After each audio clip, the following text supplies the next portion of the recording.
I know you've written a lot about Nicola Sturgeon. Talk to me about this. Do you think that perhaps, because she's now kind of gone, that her legacy has diminished somewhat? Yes, I mean, she hasn't got a very good legacy anyway in terms of running Scotland. The health service disaster, the education system, the finest in Europe, has been absolutely disintegrating under the SNP. Why?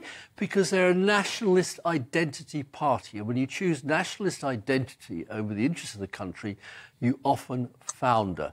So in Scotland, it's the idea of secession from England. In England, it's nationalist identity politics, including the secession from Europe. That's not going very well at the moment. Ben is laughing. Ben, why are you laughing? No, Let me finish, Ben. Okay, give you not going terribly well at the moment. Finish. All right, it's not going very well. We've had me on before. The Times, the Telegraph, all the papers now, a lot of Tories are saying Brexit isn't working. Ben says it isn't working. The deal isn't working, Dennis. There's a big difference between the lousy deal that Boris Johnson delivered and Brexit not working. The deal is rubbish. We need to fix the deal. You mentioned the threat, Nana, to the United Kingdom. The biggest threat that we face to the integrity of the country is in Northern Ireland as a result of the withdrawal agreement, the Northern Ireland Protocol. That comes way ahead of Scotland, by the way. We have to take Northern Ireland back in part to settle the Scottish issue. Because if we let Northern Ireland go the way it's going at the moment as a result of this deal, Scotland is going to take encouragement from that. Nationalists in Scotland will get on their soapboxes and bang that drum. And so we've got to be strong in the union. And I'm sure Dennis supports that. I'm sure he wants to get rid of the protocol and bring Northern Ireland firmly back in as an equal member of the Union of Great Britain and Northern Ireland. Well, let's get Leo in. Leo Kirst, because you're Scottish, so surely you support Nicola Sturgeon. I was born in Scotland, no, don't forget.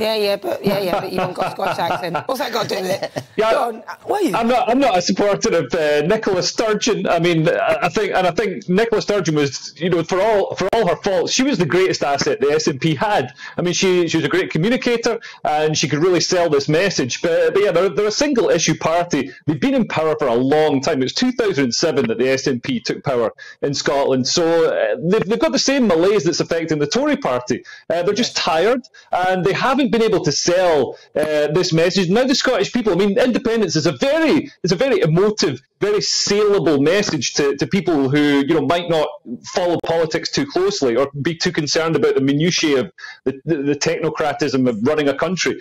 But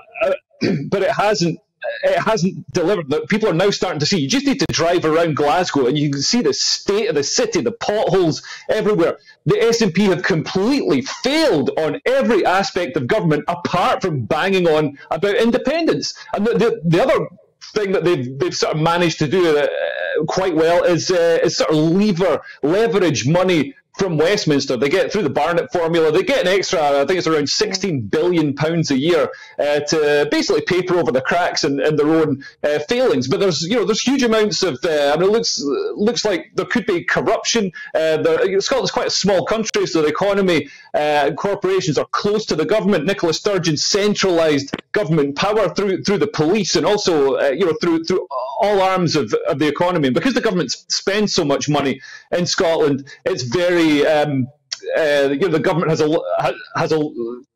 It looks like there's money being funneled, through the ferries, through other things. We don't have any proof of that, though. But I know it's. We don't have any proof. We don't have any proof.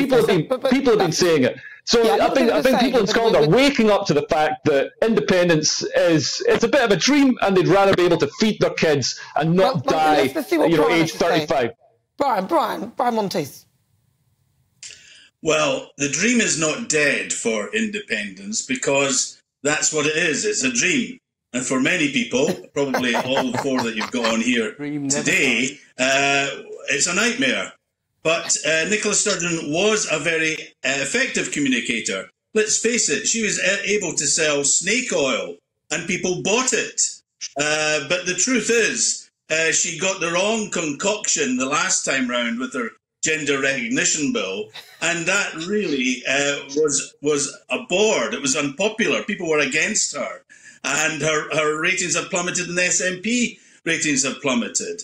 So what I think is likely to happen is that support for nationalism will decline, but then with a new leader who might be able to focus on the day job, actually improve education, give some emphasis to healthcare, actually build roads, if the Greens will allow them, then that was very good. nationalism will come back. Because nationalism is a dream or a nightmare. It doesn't go away. And so the message to unionists has to be, you cannot afford to be complacent.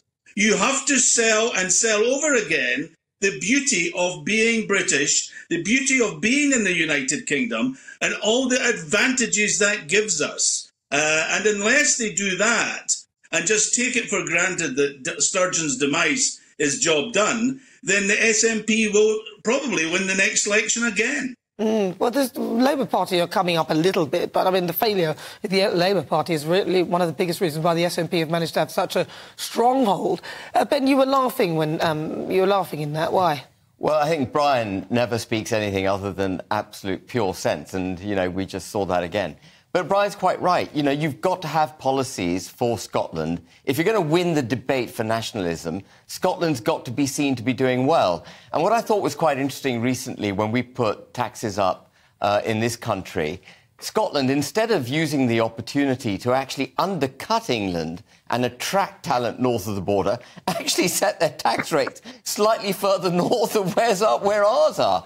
You know, making the case for unionism. Because it'll be us who'll be subsidising, it'll be England subsidising Scotland and, you know, providing the funding to get over that hurdle. Well, some would argue that Scotland have some great assets there that we are sort of taking a lot of profits from, for example, that they have oil and things like that. Well, if Nicola Sturgeon had her way, you know, she'd cap all the oil fields, close down all the gas storage facilities and turn her back on that natural resource. But she's gone now. She's not involved in that, though. She's gone. Yeah, she's gone, Ben, she's like gone. Nigel Farage, she's gone. Nigel's here on GBNews. He's not gone anywhere. Leo Kearse. Yeah, I mean, she's gone, but the ideas that she has live on, and one of those ideas was trying to make Scotland different to the UK through this progressive, not just through gender ideology. If the SNP saw a ridiculously terrible idea, whether it's green policy, rent controls, higher taxes, whatever it was, if they saw it, they grab it and enforce it. Also, you know, the hate crime bill that was brought through by Humza, who apparently has put his hat into the ring. So that they've shown what an independent Scotland could be like, and it basically looks like North Korea with worse weather.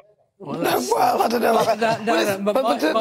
But in short, listen, we're running out of time, so I'm going to ask you, yes or no, Dennis McShane, do you think that the dream of Scottish independence is dead, yes or no? The dream never dies, but Scotland won't go independent, and Britain will soon have to come to terms that Brexit nationalism, Tory Brexit... Oh, I knew it would come back. No, it was a yes or no, not Brexit. Benabid, yes or no? Do you think it's dead? The dream is not dead, but the reality will never manifest itself. Brian, yes or no? Dead or still alive?